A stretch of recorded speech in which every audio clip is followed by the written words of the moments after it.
25-25 साल के बच्चे। सो उसमें आपको क्या लगता है क्या रीज़न है जब पेन किलर्स का बेजा इस्तेमाल करें? पेन किलर्स में आपको सर एक गाइड कर दूं कि पेन किलर्स यूज़ होते हैं and they are in certain situation it is safe use करने पड़ते हैं। लेकिन अगर उसके साथ कोई और सिचुएशन चल रही हो, ख़ासतौर पे अगर डिहाइड्रेशन चल रही हो, तो in the presence of dehydration जो पेन किलर्स हैं वो तबाही फैल देते हैं। Even a single dose can cause kidney failure.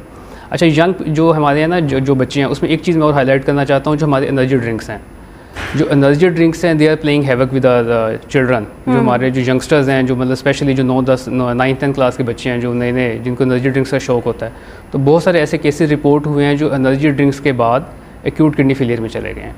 बिल्कुल ठीक हो गया। सो एनर्जी ड्रिंक्स एक रीज़न है, उसके साथ साथ पेन किलर्स जब आपकी बॉडी डिहाइड्रेटेड हो। एग्जैक्टली, पेन किलर्स अगर पेन किलर्स ले रहे हैं तो you have to rehydrate your body, extra पानी लेना है साथ। लेकिन कुछ ऐसे पेन किलर्स हैं जिनको अवॉइड भी करना चाहिए, जैसे मैंने इंसर्ट का बहुत सुना हुआ है। एक्चुअली ना आप उसको बहुत हद तक अवॉइड कर नहीं सकते, लेकिन उसमें आप प्रिकॉशन गाइड कर सकते हैं। आप उन लोगों को गाइड कर सकते हैं कि जो डायबिटिक हैं, जो हाइपरटेंसिव हैं, वो एहतियात से लें इसको। अच्छा, और एहतियात क्या है इसकी? एहतियात उसमें ये है कि अपना एटलीस्ट जो है पानी के इंटेक बढ़ाएं, और अपनी कोई ना कभी अगर आपने कोई ऐसी इलनेस है जिसमें आपने कोई ज़्यादा देर के लिए आपने लेने हैं तो अपने टेस्ट करवा के देख लें, या एटलीस्ट किसी कंसल्टेंट को, किसी डॉक्टर को एक दफ़ा चेक करवा लें, और स्पेशलिस्ट को। I am not talking about the जीपीज़।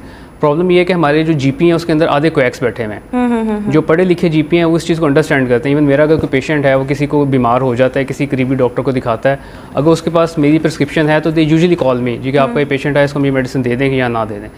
लेकिन अगर जो क्वैक है, जो वो जो है अपने आप को समझते हैं जी कि भैया हम अकेले कूल हैं, वो कभी भी नहीं पूछेगा वो व्हाई ही शुड कॉल मी। अच्छा, वैसे मैंने देखे कि गुर्दों के प्रॉब्लम जिन लोगों के साथ होते हैं, स्पेशली द किडनी स्टोन्स, उसमें मोस्टली लोग जो होते हैं वो या तो होम्योपैथिक का इलाज करवा रहे होते हैं, या उनको लगता है हम किसी हकीम की दवाई खाएंगे तो हमारे ये डिजॉल्व हो जाएंगे। टाइम्स हो भी जाते हैं, होम्योपैथिक दवाई में हो भी जाते हैं। होम्योपैथिक अब यहाँ पे ना थोड़ा सा आपको इसको सेपरेट करना पड़ेगा कि होम्योपैथिक कौन सी है। अगर तो ब्रांडेड जर्मनी की शॉबी की है तो उसमें कुछ ड्रग्स हैं दैट डू वर्क। इसी तरह हकीमी मेडिकेशन में हम हकीम, अगर जो प्रॉपर हकीम थे पहले, अगर वो मौजूद हैं तो वेल एंड गुड, लेकिन इस टाइम हकीम नहीं है, दे आर ऑल क्वैक्स। नीम हकीम खतरा। वो अगर आप उनकी आप कभी भी जो एनालिसिस कराएं तो उसके अंदर आधी एलोपैथी की दवाइयाँ होती हैं, आधे स्टीरॉइड्स होते हैं। वो एक्चुअल यूनानी दवाइयाँ हैं ही नहीं है। तो अगर प्रॉपर आपको कोई मिल जाता है तो वो तो आपको मिलेगा नहीं। वो बिल्कुल ठीक हो गया। We have a live caller Mohammad Arshad. अस्सलाम वालेकुम अरशद। वालेकुम अस्सलाम। जी, आप क्या सवाल पूछना चाहेंगे डॉक्टर साहब से? जी, मैंने पूछना था कि मेरे ना जो राइट किडनी है ना वो स्मॉल साइज है।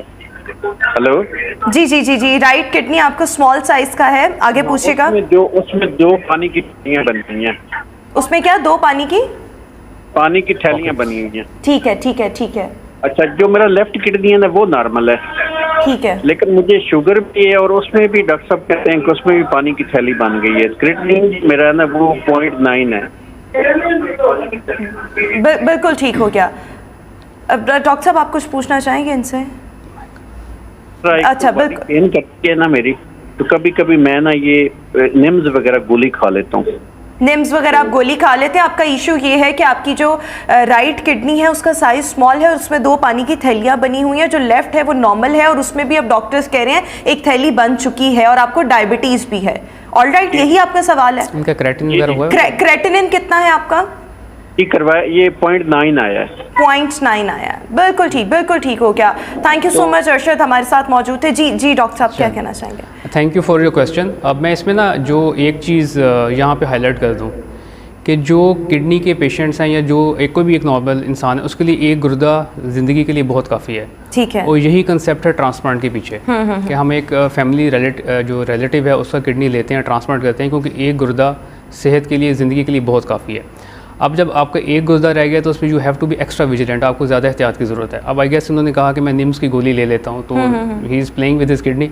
अच्छा, निम्स नहीं लेनी चाहिए, तो वैसी बड़ी खतरनाक है, बहुत सी जगहों पे बनना बंद हो गई है, इतनी खतरनाक। वो तो खुद अपना गुर्दा ख़राब कर रहे हैं। देखिए ना, डायबिटिक हैं, फिर एक किडनी है, फिर उसको तो ज़्यादा एहतियात की ज़रूरत है। He need to get his lab. और वो जो एक है जो बिल्कुल ठीक है, उस पर भी एक पानी की थैली बन गई। अब मुझे सॉरी, इनकी एज आई थिंक मेंशन की है अपनी? नहीं, इन्होंने अपनी अगर तो एज 50+ है तो उसमें एक आधी पानी की थैली आ जाती है, कुछ में ऐसा इशू नहीं है। अच्छा, यहाँ पे भी देखें, जो गुर्दा है ना, तकरीबन पूरे दिन के अंदर 150 से 200 लीटर ब्लड वो फिल्टर कर रहा होता है। बिल्कुल ठीक है। ठीक है, टोटल हमारा ब्लड 5 लीटर्स है टू 6 लीटर्स एक जिस्म के अंदर, और दोनों गुर्दे मिला के 200 लीटर जो है ना ब्लड फिल्टर कर रहे हैं। नाउ यू कैन इमेजिन कि किडनी पे कितना प्रेशर है। उसलिए आप उसको जब आप वो प्रेशर अब एक किडनी पे शिफ्ट होगा तो डेफिनेटली उस पर प्रेशर बढ़ जाएगा। बिल्कुल ठीक है। उसके लिए फिर एहतियात चाहिए, ब्लड प्रेशर विजिलेंटली बिल्कुल ठीक। कंट्रोल अच्छा, करें। ये बड़ा एक अहम सवाल यहाँ पर खड़ा हुआ है, और वो सवाल ये है कि ये पानी की थैलियाँ आखिर किडनीज में बनती क्यों है? डॉक्टर साहब, इस पर भी ज़रा हम बात करेंगे। अभी हम शो में ज़रा एक ब्रेक शामिल कर लें। Come back after the break. और आज किडनी का आलमी दिन जो है वो मनाया जा रहा है। नेफ्रोलॉजिस्ट डॉक्टर मोहम्मद मोहसिन हमारे साथ इस वक्त शो में मौजूद हैं, fellowship in interventional nephrology and peritoneal dialysis. अभी डॉक्टर साहब हमारे साथ एक लाइव कॉलर भी मौजूद है, मोहम्मद अख्तर। इनकी ज़रा कॉल ले लें। अस्सलाम वालेकुम अख्तर जी। अस्सलाम वालेकुम। आई थिंक कॉल जो है वो ड्रॉप हो चुकी है। अच्छा डॉक्टर साहब, हम बात कर रहे थे, सबसे पहले मैं क्विकली चाहूँगी कि आप साइंस एंड सिम्टम्स बता दें अगर आपकी किडनी जो हेल्थ है ख़राब हो रही है, और फिर उसके बाद हम ट्रीटमेंट पर आ जाएंगे। ये मैं आपको सिर्फ इसमें ना जो अहम चीज़ें मैं हाईलाइट करना चाह रहा हूँ। कुछ चीज़ों को लोगों को पता है कि गुर्दे में दर्द हुआ, किडनी स्टोन है, पैरों पे सोज आने लगी, चेहरे पे सोज आ गई, किडनी का प्रॉब्लम है। इसका जो बहुत अहम जो है ना सिम्टम्स है किडनी डिजीज़ का, वो ये है कि जनरलाइज वीकनेस है। आपको कुछ भी करने का दिल नहीं कर रहा, आप लेथार्जिक हैं, वीकनेस है, भूख लगना कम हो गई है, आपका दिल घबराना शुरू हो गया, आपको वॉमिटिंग आना शुरू हो गई है, तो ये भी किडनी डिजीज़ के सिम्टम्स हैं। एज सुन एज अगर आपको कभी भी ऐसे कोई सिम्टम्स आएँ तो दिस इज़ द टाइम कि यू गेट योरसेल्फ टेस्टेड। उसी टाइम पे अपने टेस्ट कराएं, किसी कंसल्टेंट को चेक करें। बिल्कुल ठीक हो गया। हमारे पास दोबारा लाइव कॉलर मौजूद है। अस्सलाम वालेकुम अख्तर जी। वालेकुम अस्सलाम जी। जी, क्या सवाल पूछना चाहेंगे अख्तर साहब आप? सर, 40 साल सुने धूप पर चलने से या नमक से दिल की धड़कन तेज हो जाती है, ब्लड प्रेशर हाई हो जाता है, नमक से दिल की धड़कन भी तेज हो जाती है और जोड़ों में सोजन बन जाती है। डॉक्टर साहब, आपको आवाज़ आ रही है? एक तो ब्लड प्रेशर हाई हो जाता है, सेकंड ब्लड प्रेशर हाई हो जाता है, इरेगुलर हार्ट बीट है, तेज़ हो जाती है, 40 इयर्स इनकी एज है, और जोड़ों का भी इनको दर्द है। तो क्या सवाल क्या है आपका? क्विकली ज़रा पूछिएगा जल्दी।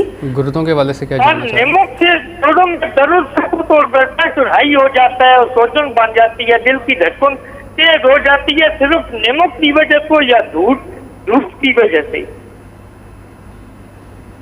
बिल्कुल ठीक हो गया। हम थोड़ा सा सुन नहीं पाए, लेकिन इनके मुख्तलिफ इशूज़ इनका हैं। जो है ना, जो दिल की धड़कन है, ब्लड प्रेशर, उसमें तो कुछ कैटेगरी ऑफ ड्रग्स हैं जो एट अ टाइम दिल की धड़कनों को भी कंट्रोल करती हैं, ब्लड प्रेशर को भी मैनेज कर लेती हैं। बिल्कुल ठीक है। सेकेंडली, इनको क्योंकि ब्लड प्रेशर भी है, जोड़ों का दर्द भी है, मेरे ख्याल में पेन किलर्स ले रहे हैं, तो आई विल अगेन सजेस्ट कि वो पेन किलर्स को एहतियात से लें, अवॉइड करें, और ऐसे दर्द की दवाइयाँ दें जो गुर्दे के लिए सेफ़ हैं इनके। बिल्कुल ठीक हो गया। अच्छा डॉक्टर साहब, ट्रीटमेंट पर हम ज़रा बात करना चाहेंगे। अगर किसी का प्रॉब्लम हो गया किडनी का, अगर किडनी स्टोन्स हैं, उसको क्या एहतियात करनी है? अगर डायलिसिस पर है उसके लिए क्या एहतियात है? किडनी स्टोन के लिए तो ये है कि अगर तो किडनी स्टोन छोटा है और उसकी लोकेशन पर डिपेंड करता है, कुछ स्टोन दवाइयों से निकल जाते हैं, कुछ स्टोन जो है उसके ऊपर फिर हमें प्रोसीजर या उसके लेज़र के साथ उसको निकालना पड़ता है, वो डिपेंड कर रहा होता है उसके लोकेशन के ऊपर। बिल्कुल ठीक है। अच्छा, यहाँ पे एक जो चीज़ इंपॉर्टेंट है वो ना हीमोडायलिसिस, या जो वो पेशेंट जिनको गुर्दे की बिल्कुल दायमी बीमारी होगी है, जिनको रिप्लेसमेंट चाहिए, उसमें जो मोडेलिटी है जिसको मैं यहाँ पे आप लोगों को कन्वे करना चाह रहा हूँ, वो है peritoneal dialysis. Peritoneal dialysis new modality in Pakistan. इसमें जो पेशेंट है वो घर में रहते हुए अपना डायलिसिस करता है, खुद कर लेता है, खुद ही करता है। इसके अंदर उसको हॉस्पिटल में आने की ज़रूरत नहीं। दूसरा, इसमें ब्लड इन्वॉल्व नहीं है, इसमें खून की सुइयाँ नहीं, आपको सुई नहीं निकालनी पड़ती जिसमें से आपको सुई में से ब्लड जा रहा है, उसमें कोई मशीन ऐसे इन्वॉल्व नहीं होती। तो आप घर में पेशेंट जो है अपना खुद ही डायलिसिस करता है, और उसका तरीकाकार ये होता है कि ये पेट के अंदर अब एक झिल्ली है जो अल्लाह ताला ने बनाई हुई है, उस झिल्ली को हम एज अ डायलाइज़र यूज़ कर रहे होते हैं। बिल्कुल ठीक है। अगर आप थोड़ा बहुत भी आपको एक्सपोजर, आपने डायलिसिस की मशीन देखी तो उसमें एक डायलाइज़र होता है जिसके अंदर एक तरफ से ब्लड जा रहा होता है, एक तरफ से डायलिसिस जा रहा होता है। इसी फिनोमेना को हम उस पेट की झिल्ली के साथ यूटिलाइज़ करते हैं और उसको हम पेरिटोनियल डायलिसिस कहते हैं। ठीक हो गया, बिल्कुल ठीक हो गया। Thank you so much doctor Mohammad Mohsin साहब हमारे साथ आज शो में मौजूद है। व्यूअर्स,